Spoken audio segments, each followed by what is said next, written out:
जय हिंद दोस्तों। आज हमारी भारतीय समाज की ये क्लास नंबर 6 है। आज हम भारतीय समाज का जो दूसरा टॉपिक है, पेपर फर्स्ट का जो पार्ट सेकंड है, पेपर फर्स्ट का पार्ट खंड का जो दूसरा सब्जेक्ट है भारतीय समाज, तो उसका जो दूसरा टॉपिक है वो है आपका भारत में विविधता। तो आज हम उसको देखेंगे। तो देखिए, भारत में विविधता का मतलब क्या है? भारत में विविधता का मतलब है कि भारत में रहने वाले लोग एक दूसरे से किन किन आधारों पे अलग हैं। ठीक है ना? मतलब जैसे आधारों की बात करें तो जैसे देखिए भौगोलिक आधार पर उत्तर भारत के लोग अलग, दक्षिण भारत के लोग भौगोलिक आधार है, कोई पहाड़ों में रहते हैं, मैदानों में, उनकी जीवन शैली अलग-अलग है। सांस्कृतिक आधार, भाई उनकी स्थापित मान्यताएँ अलग हैं, वो अलग जीवन जीने की शैली अलग है, तो ये सांस्कृतिक मान है। उसके बाद धार्मिक, भाई अलग-अलग धर्म है, तो उनकी अलग-अलग मान्यताएँ हैं, अलग-अलग व्यवहार पद्धति है, तो वो इस आधार पर अलग है। भाषाई लोगों की भाषा अलग-अलग है, तो वो एक-दूसरे से अलग है।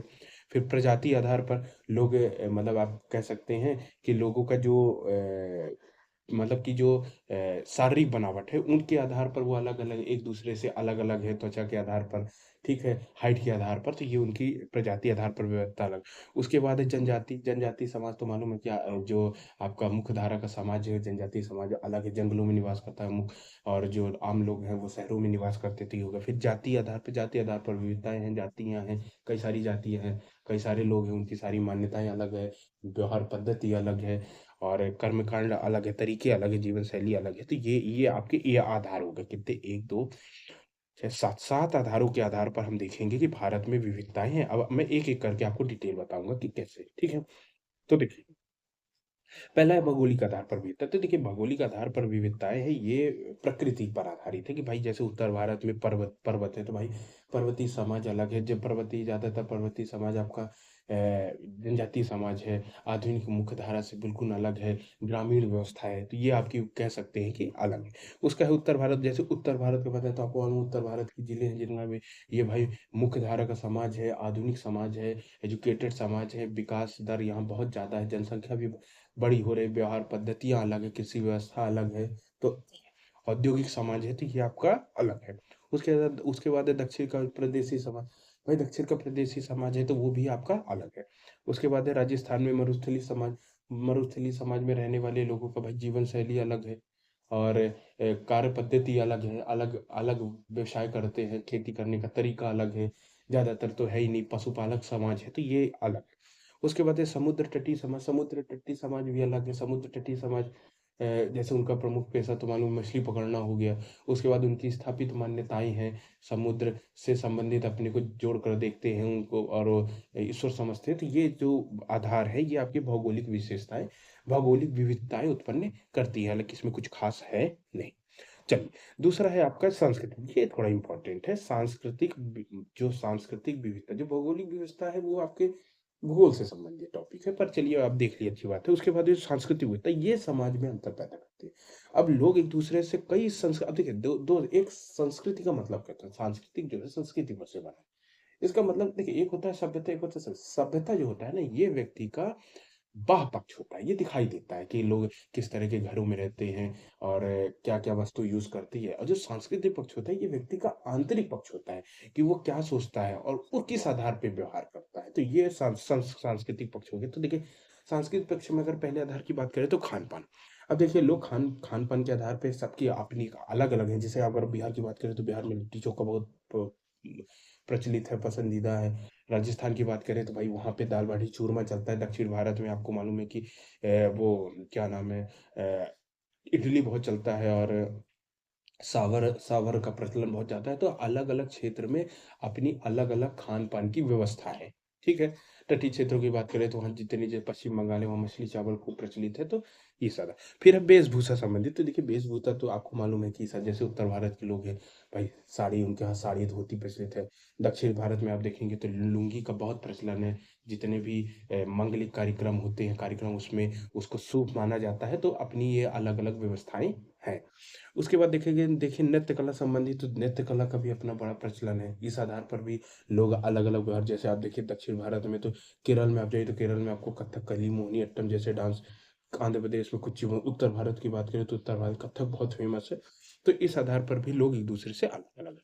उसके बाद है गीत-संगीत, तो गीत-संगीत का तो देखिए अपना एक अलग व्यवस्था होती है जो वहाँ की ऐतिहासिक व्यवस्था होती है उसी या वहाँ की जो प्रमुख मतलब चरित्र व्यक्तित्व होता है उस आधार पर गीतों का और नृत्य का मतलब की रचना की जाती है। तो ये भी लगभग अलग अलग हर क्षेत्र में हर समाज में आपको ये अलग अलग दिखाई देगा। उसके बाद है अगर पर्व और धर्म पर्व एवं त्योहार संबंधी विविधता की बात करें तो ये आपको को मालूम है कि भाई हर समाज जैसे कि पंजाबी समाज है वो अलग करता है, राजस्थानी समाज अलग है, दक्षिण भारत में अपने अलग त्योहार प्रचलित है। तो ये अभी इसमें भी आपको विविधता पर्याप्त मात्रा में देखने को मिलती है। उसके बाद अगर आप देखें मूर्तिकला एवं वास्तुकला तो इसमें भी विविधता है। जैसे आप दक्षिण भारत में जाइए तो भाई वहाँ द्रविड़ शैली का खूब प्रचलन है, उसी के आधार पर मंदिरों और आपके घरों मकानों का निर्माण किया जाता है। अगर उत्तर भारत में आइए तो नागर शैली प्रचलित है।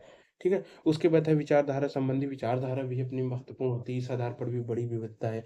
अगर इस पर पर्याप्त मात्रा में नियंत्रण ना हो तो फिर हिंसा के बड़े कांड देखने को मिलते हैं। जैसे वैचारिक धारा में देखें तो जैसे दक्षिण भारत है, दक्षिण भारत में साम्यवादी मार्क्सवादी विचारधारा का प्रभाव बहुत ज़्यादा है। उत्तर भारत में जाएंगे तो आपको पूंजीवादी विचारधारा समाजवादी विचारधारा का प्रभाव देखने को मिलता है। तो ये इन बिंदुओं के आधार पर सांस्कृतिक विविधता की जाती है। चलिए नेक्स्ट अगर हम टॉपिक देखें तो धार्मिक विविधता। देखिए धर्म आधारित विविधता भी बहुत ज़्यादा है।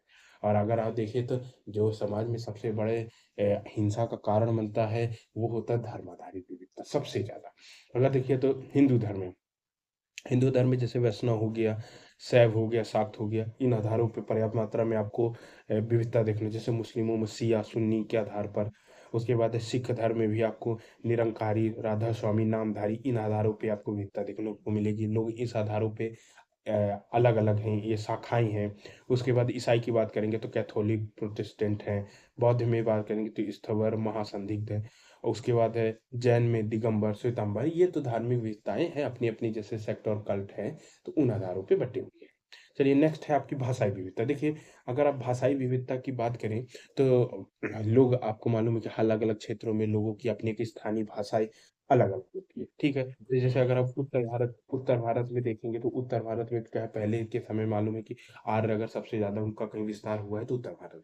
तो उत्तर भारत में इंडो यूरोपियन भाषाओं का प्रचलन है। ये आपकी यूरोपीय क्योंकि आर्य यूरोप से आए थे तो ये आपको इंडो यूरोपियन मिक्स वाली भाषा आपको उत्तर भारत में देखने को मिलती है।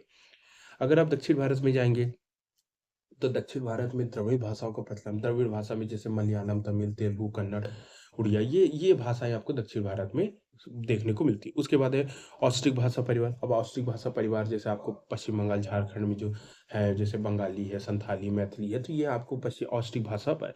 उसके बाद है सीनो तिब्बतन परिवार। तो ये क्या है चाइना से लगे जितने भी क्षेत्र चाइना से लगे राज्यों के जो चाइना से लगे क्षेत्र है वहाँ पे आपको ये साइनो तिब्बतन भाषा परिवार के लोग मतलब लोगों द्वारा भाषा प्रयुक्त की जाती है। तो ये हो गया आपके भाषाई आधार पर विविधता।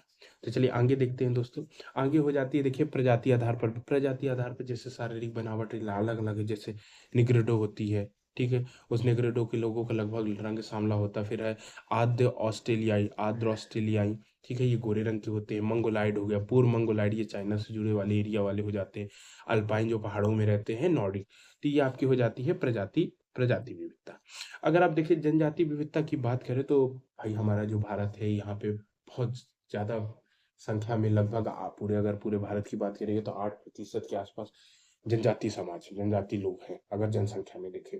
तो जनजाति विविधता अब जनजाति विविधता भी कहीं एक जगह केंद्रीकृत नहीं है सेंट्रलाइज नहीं है। ये भारत के विभिन्न विभिन्न क्षेत्रों में जनजातियां रहती है और वो जनजातियां एक दूसरे से बहुत हद तक अलग हैं।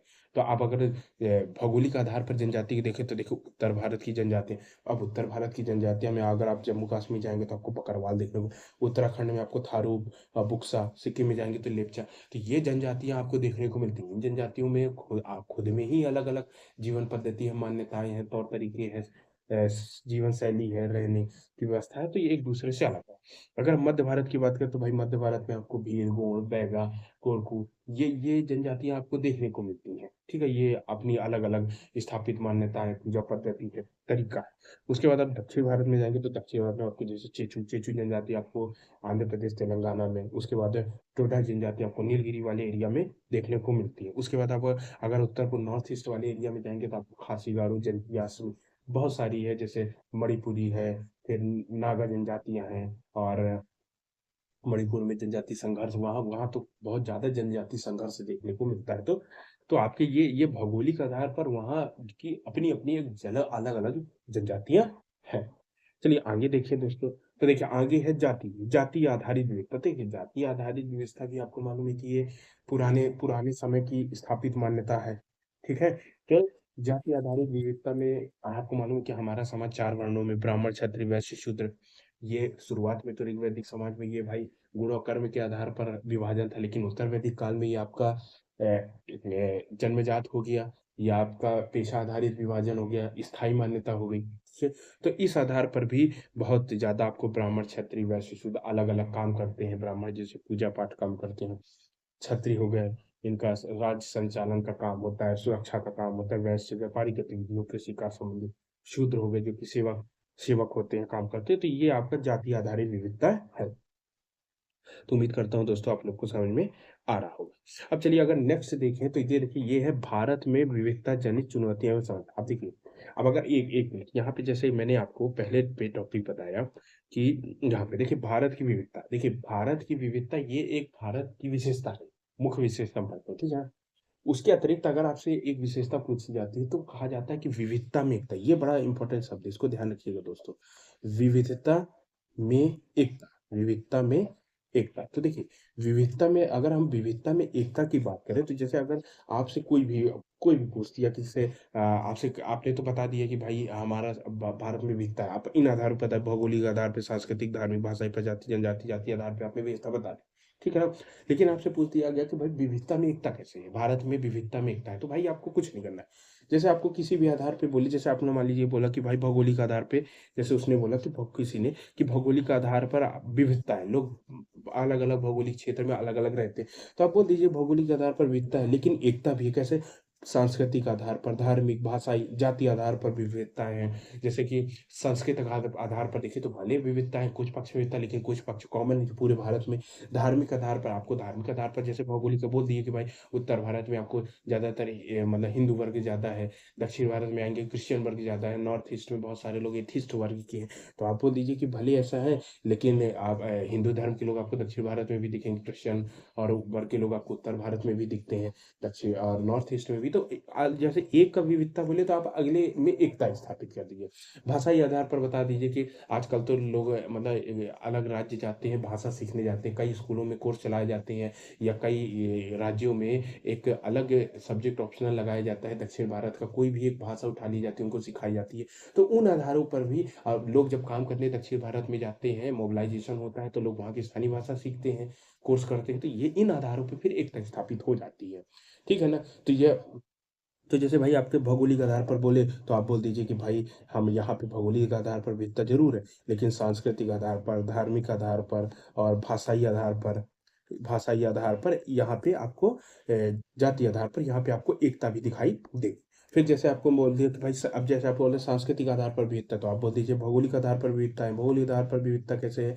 कह दीजिएगा कि भाई उत्तर भारत में रहने वाले जितने भी लोग पढ़े लिखे हैं दक्षिण भारत में काम करने जाते हैं, दक्षिण भारत के लोग उत्तर भारत में आते हैं, किसी अगर राजकीय कार्य, कोई भी काम है, सुप्रीम कोर्ट का काम, पार्लियामेंट का काम हो, तो वो काम के लिए जाते हैं। नॉर्थ ईस्ट के लोग भी उच्च शिक्षा के लिए दिल्ली या बड़े बड़े जो भी शिक्षा के केंद्र वहाँ आते हैं। तो भौगोलिक आधार पर एकता स्थापित हो रही है।